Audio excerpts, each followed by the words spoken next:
오늘은 창세기 8장 말씀인데 오늘 창세기 8장 말씀은 이제 6장부터 시작되어서 9장까지 이렇게 이어지는 노아에 대한 이야기고 또 홍수에 대한 이야기입니다. 그래서 홍수가 2월 17일 날 문을 닫아버렸고 방주 안에 들어갔어요. 그래가지고 오늘 13절, 14절 보면은 2월 27일 날 땅이 다 말랐던 것을 알고 하나님께서 나오라고 했으니까 1년하고 10일, 1년하고 10일이 걸리게 된 겁니다. 이런 1년 동안 거의 방주에서만 생활한 노아와 그 가족들 그리고 짐승들을 우리가 속에 연상해 볼 수가 있겠습니다. 아무튼 1절부터 시작되는 말씀에는 하나님이 노아를 기억하셨다. 가장 중요한 단어가 기억하셨다라는 단어입니다. 항상 성경을 쭉 읽다 보면은 번고하셨다 혹은 기억하셨다 이렇게 번역된 기억하셨다라는 단어가 나오는데 그 뒤에는 좋은 일이 항상 있습니다.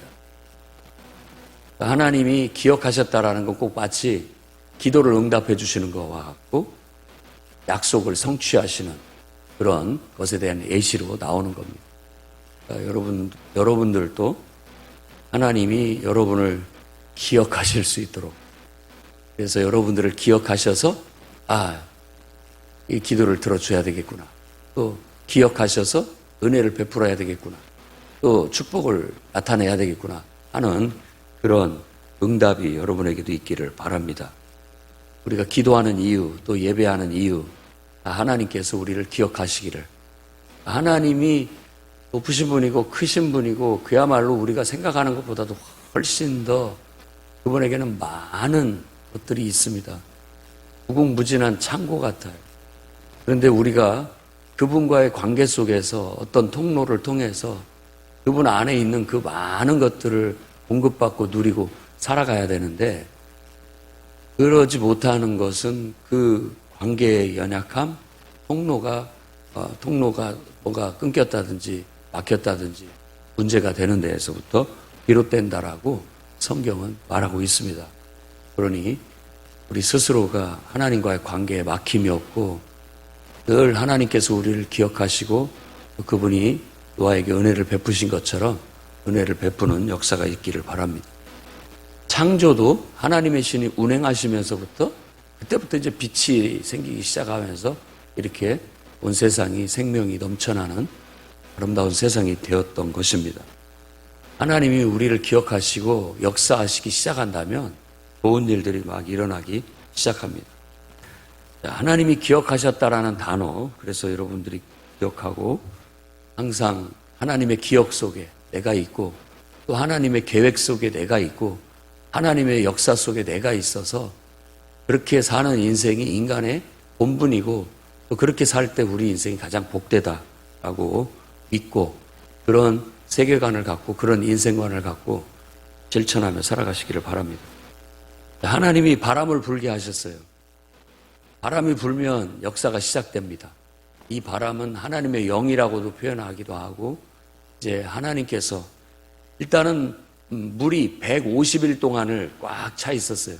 그때부터 이제 줄어들기 시작하는데 하나님이 그 물을 증발시키는데 바람을 불게 해서 또 우리가 굳이 그걸 과학적으로까지 따질 필요는 없지만 남극과 북극으로 몰아서 얼음으로 묶어놓고 어떤 방법을 통해서 다 땅에 쏟아냈던 그 샘들도 다 막히고 지하수 속으로 또 땅으로 다 물이 스며들게도 하시고 하늘에서 쏟아졌던 물들은 그치게 해서 다시 증발을 통해서 바람을 불어서 하늘로 올려보내고 이렇게 하시는 시간이 꽤 오래 걸렸습니다. 140일 동안 비가 쏟아졌고 물이 150일 동안 있었는데 그 이후부터 이렇게 줄어들기 시작하는데 여기서 말할 때는 열째 달 얘기하면은 보통 150일을 하면 하루를 그냥 쉽게 계산하기 쉽게 해서 30일 잡으면 3, 5, 15, 한 5달 정도 됐다라는 말이에요. 그러면은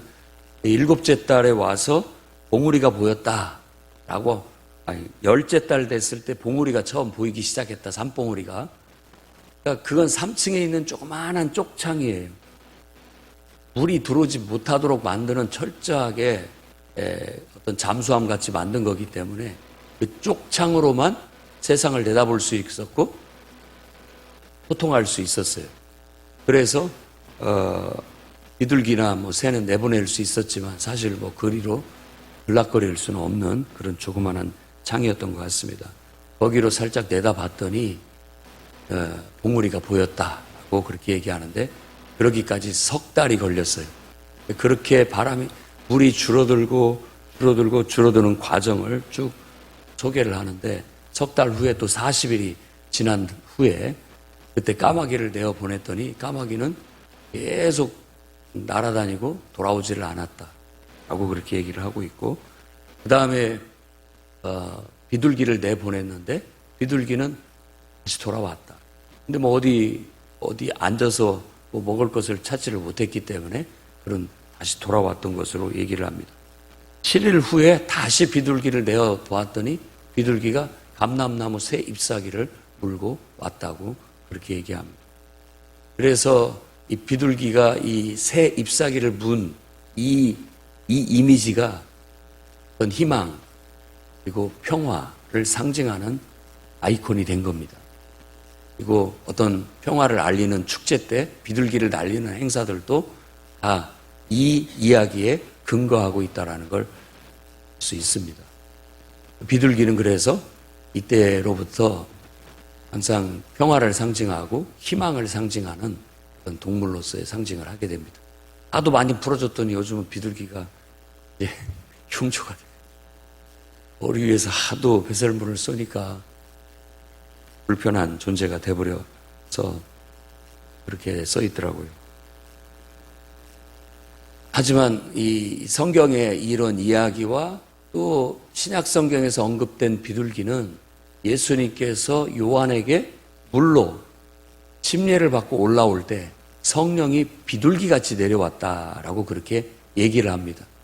그래서 예수께서 오셔서 요한에게 세례를 받고 비둘기가 내렸다는 것과 지금 이 8장에서 노아가 비둘기를 내보내갖고 감람나무 잎사귀를 물고 소식을 물고 돌아온 거와 이미지가 그 느낌이 상징하는 그 메시지가 같아요.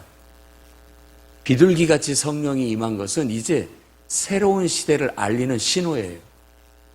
이 비둘기가 새 감람나무 잎사귀를 물고 왔다라는 건 이제 새로운 삶의 시작을 알리는 하나의 징표가 된 것처럼 예수께서 인간으로 이 땅에 오셔서 요한에게 침례를 받고 비로소 사역을 시작하시는 것이 바로 그 새 감람나무 새 잎사귀를 물고 온 것과 같은 새로운 복음의 시작, 새 역사의 시작을 알리는 징표가 되게 되는 겁니다. 그러니까 왜 비둘기같이 성령이 임했다라고 묘사를 했을까라고 한다면 이 구약 성경을 모른다면 그런 것들을 유추해내기가 어렵죠. 해석해내기가. 그런데 이 비둘기가 이 새 감람나무 새 잎사귀를 물고 온 것을 이렇게 딱 떠올렸을 때 그 의미가 새로운 시대가 이제 시작되고 있구나라는 걸 알리는 그런 표시가 된 것처럼 예수께서도 침례를 받고 사역을 시작하시는 것이 바로 그와 같은 의미가 있다라는 걸 알 수가 있습니다. 이렇게 해서 물이 들고 이제 세상이 새롭게 새 창조가 이루어지고 있구나. 새롭게 나무가 또 자라고 싹이 나고 열매를 맺고 있구나라는 것을 감지할 수 있었어요. 그리고 7일 후에 다시 비둘기를 내보았더니 이제는 비둘기가 먹을 것이 있기 때문에 돌아오지를 않았다라는 겁니다. 그래서 600년 2월 17일 날 방주에 들어가서 문을 닫아버렸는데 이제 601년이 됐습니다. 해를 넘겼고 첫째 달 초하룻 날에 물이 다 가라앉았다라고 그렇게 얘기를 해요. 뚜껑을 열고 보니까 물이 다 거쳐졌어요. 세상이 다 드러나게 된 거죠. 근데 이 이야기를 쭉 묘사를 보면 여러분이 알겠지만 창세기 1장의 창조의 모습과 다시 물 속에 갇혀있던 땅이 물에서 묻히 올라왔다는 창세기의 창조의 이야기와 지금 이 물이 다 마르고 땅이 드러났다라는 묘사가 이렇게 연결이 되는 거예요. 그러니까 노아의 홍수 이후의 세상은 새로운 세상이에요. 처음 창조했던 땅과 새롭게 창조한 땅, 그리고 앞으로 요한이 예고한, 그리고 이사야가 예언했던 세계는 또다시 새하늘과 새 땅이 될 겁니다. 세상이. 지금 세상이 아니라 또 다른 세상. 또 다른 세상이. 그래서 너희는 새로운 피조물이다라고 얘기하는 것을 다시 얘기한다면 새 창조와 같은 거예요. 그래서 이 노아의 홍수와 그리고 새롭게 시작하는 이 이야기 속에서도 예수님께서 니고데모와의 대화에서 요한복음 3장에 니고데모와의 대화에서 거듭남에 대해서 어찌 네가 이스라엘의 랍비가 돼서 모른단 말이냐라고 물었던 말이 바로 이걸 말하는 겁니다. 랍비면 구약성경을 다 알고 있고 구약성경의 이야기를 알고 있는데 이렇게 노아의 홍수부터 시작해서 이것도 거듭남을 얘기하는 거고, 따지고 보면 아벨이 죽고 셋이 다시 태어나서 새롭게 하나님의 형상을 닮은 그런 민족이 시작된 것도 거듭남에 대한 얘기인 거예요. 거듭남. 누구든지 거듭나지 않으면 하나님의 형상을 이룰 수 없고 또 하나님과 동행할 수 없다라는 것들을, 이런 것들을 보여주고 있는 거라고 말할 수 있는 겁니다.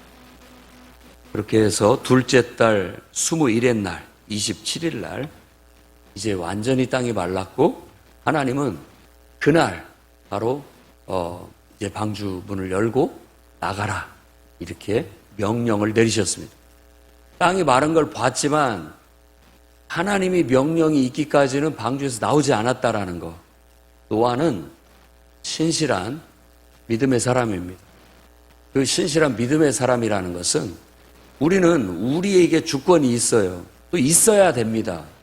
있어야 돼요. 근데 내 주권으로 선택한 것이 뭐냐면 나는 하나님 뜻대로 살겠습니다라는 선택을 한 거예요.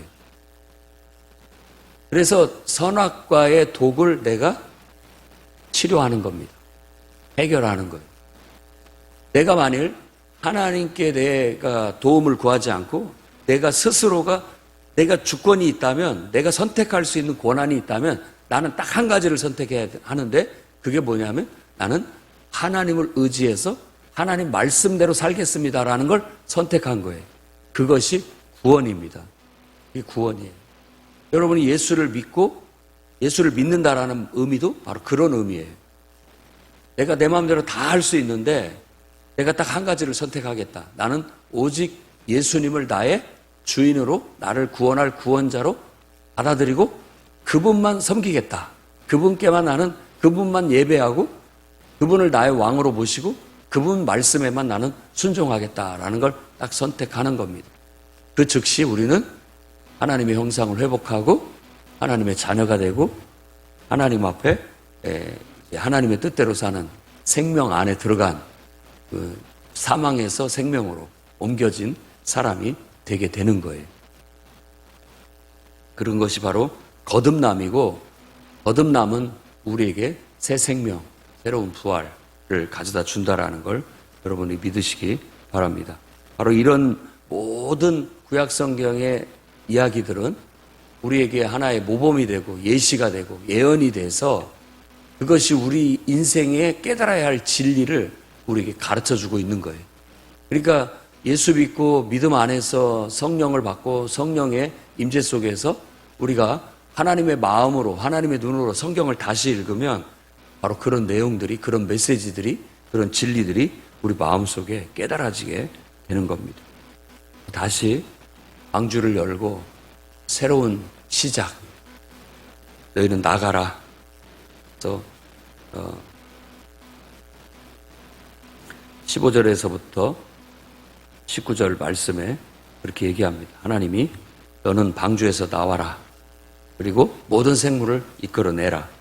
그래서 이것들이 땅에서 생육하고 번성하게 해라 라는 말씀을 듣습니다. 노아는 어김없이 8절 19절에 보면은 그 말을 한마디로 얘기한다면 하나님이 명하신 대로 순종해서 했다. 그들은 방주에서 나왔고 그 생물들을 다 나가게 해서 온 지면에 퍼져서 또 생육하고 번성하게 되었다라는 겁니다.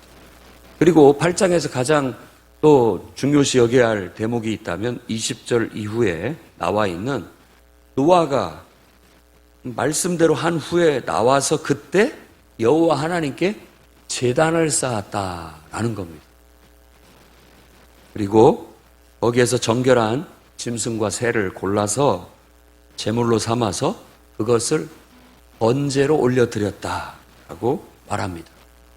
그래서 아벨과 가인이 제사를 하나님 앞에 예물로 제사를 드렸다라는 언급은 있었지만 이렇게 구체적으로 제단을 쌓아서 짐승을 잡아 번제로 해와서 이 번제라는 것은 완전히 태우는 거예요. 불태우는 거예요. 짐승을 잡아서 완전히 태우는 거예요. 그것은 뭐냐면 짐승을 잡아서 죽여서 완전히 불살라서 그 연기는 냄새를 포함하고 있잖아요. 그러니까 향기라고 하는 것도 냄새입니다. 고기를 태우는 그 냄새, 그 연기로 완전히 하나도 남김없이 다 태워서 하나님 앞에 드리는 것. 그래서 이것이 어떻게 보면 우리의 예배를 가르쳐주는 하나의 모범이 되는 겁니다. 그래서 번제는 우리 자신을 죽여 우리 자신을 하나님 앞에 하나도 남김없이 올려드리는 예식이에요. 그래서 그 예식이라는 의미, 예를 갖춰서 절한다라는 의미로 예배라고 하고 경배라는 말도 공경하는 마음으로 절한다는 뜻입니다. 공경의 표시로 그러니까 하나님께 최고의 존경과 공경과 가치와 의미를 다 두고 그분께 기꺼이 내가 머리를 숙여 그런 마음을 표현하는 거예요.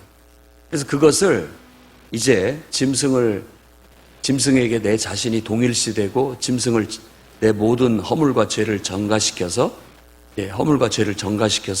그 짐승이 죽고 죽음으로써 죄가 사라지고 그것을 태워서 싹 없애짐으로 인해서 내 자신을 하나님 앞에 다시금 헌신하는 내 자신을 하나님 앞에 헌신하는 그런 의미를 갖습니다. 모든 예배는 우리의 주권, 그러니까 내가 가지고 있는 내 마음대로 하고자 하는 그런 선악과의 독을 하나님 앞에 죽여서 항상 하나님께 내 주권을 올려드립니다. 올려드리는, 그래서 나는 하나님 뜻대로 살겠다라는 결단과 고백의 어떤 예식입니다. 그게 예배예요. 오늘 여러분들이 이 자리에 나오는 것 자체가 여러분의 죽음이고 지금 이 시간에 여기에서 하나님을 찬양하고 기도하고 말씀을 듣는 이것 자체가 내 자신을 완전히 하나님께 맡기고 올려드리는, 바치는 시간이라고 할 수 있는 겁니다. 그래서 그걸 통해서 우리는 우리의 영성을 수련하는 거예요. 계속 수행해 나가는 거죠. 나는 죽었고 내가 펄펄 살아있지만 내 스스로가 나를 내려놓고 하나님께 바치는 의식, 이것이 이 땅에서 살아가는 동안에는 그것이 바로 구원의 길이에요.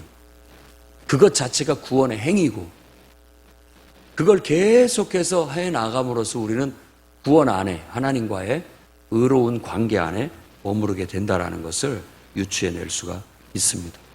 하나님은 그 예배를 기쁘게 받으셨고 그로 말미암아 하나님께서 은혜를 베푸시는데 약속을 말씀을 주시는데 그 말씀이 은혜가 됩니다. 내가 다시는 사람 때문에 땅을 저주하지 않겠다라고 약속하십니다.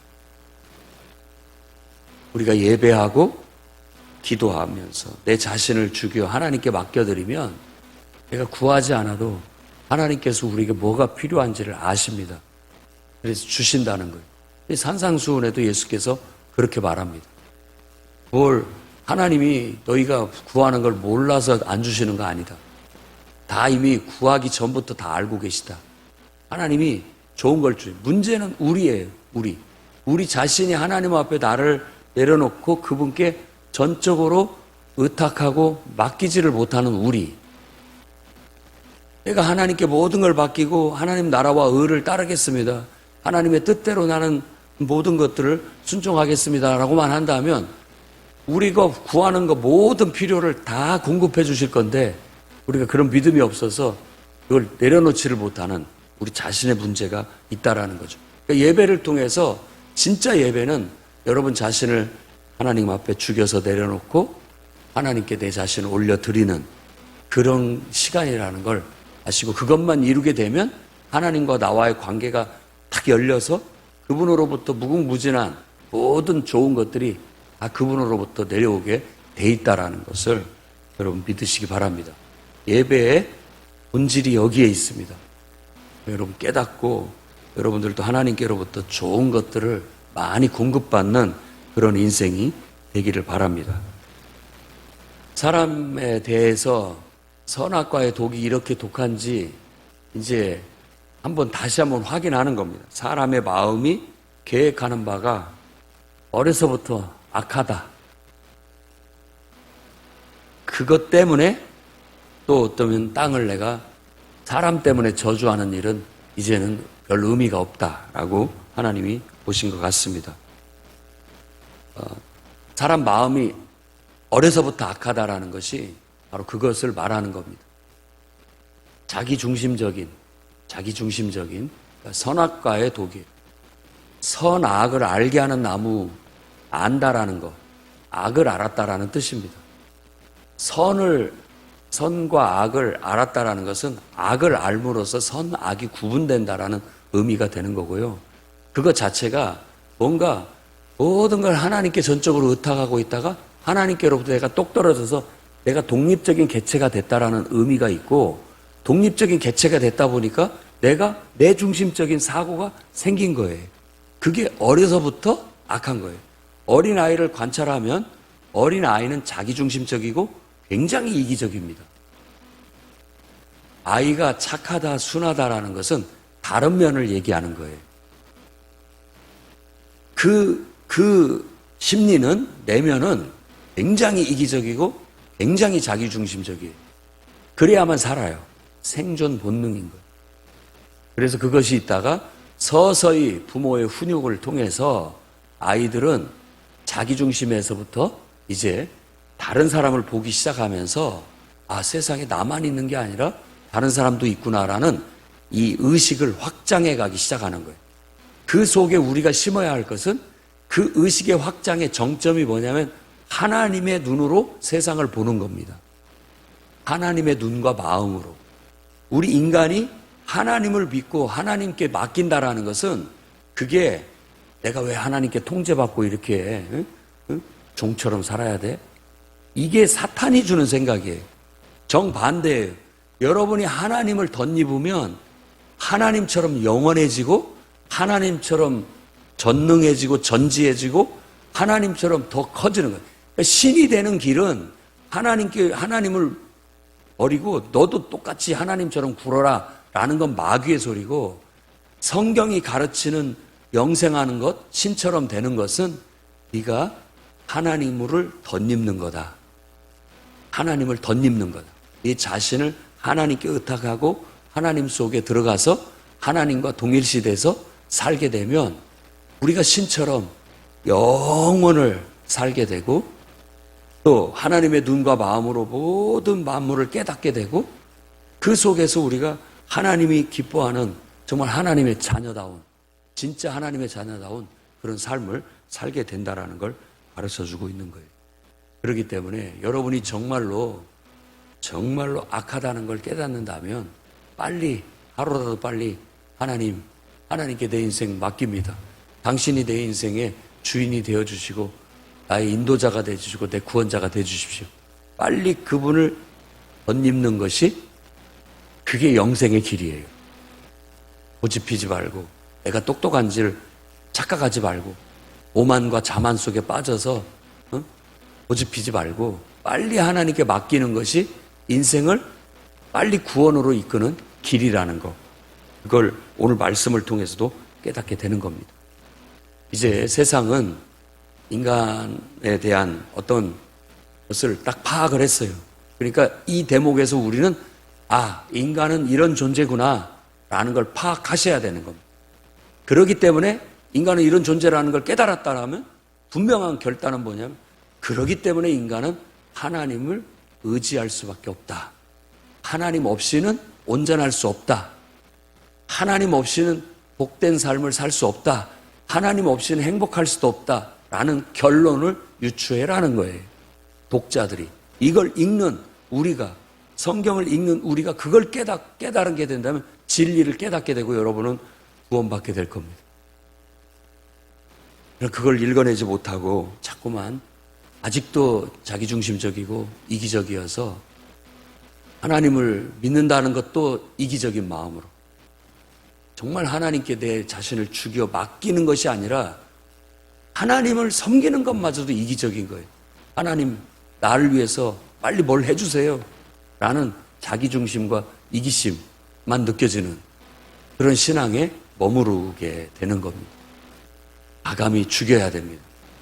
그리고 하나님 앞에 하나도 남김없이 다 번제로 불살라 올려드리듯 나 자신을 드리고 그분께 의탁할 때 죽기는커녕 오히려 그 속에 영생이 있고, 망하기는커녕 그 속에 축복이 있고 그 속에 행복이 있다라는 걸 여러분이 깨닫게 되고 터득하게 될 겁니다.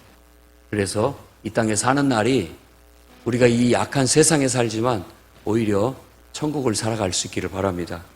끊임없이 심고 거두고 추위와 더위, 여름과 겨울, 낮과 밤이 그 자연의 순리가 반복되고 반복됩니다. 딱 이거 반절이에요, 반절. 좋은 거 반절, 안 좋은 거 반절입니다. 좋은 일과 안 좋은 일은 계속 반복적으로 일어나겠지만, 그렇다 할지라도 우리는 이곳이 천국일 수 있는 것은 내가 하나님께 나를 의탁하고 하나님을 덧입고 하나님의 은총 속에 살기 때문에 이 악한 세상이라 할지라도 우리는 천국이에요. 천국을 살아가는 여러분이 되시기를 주의 이름으로 축원합니다.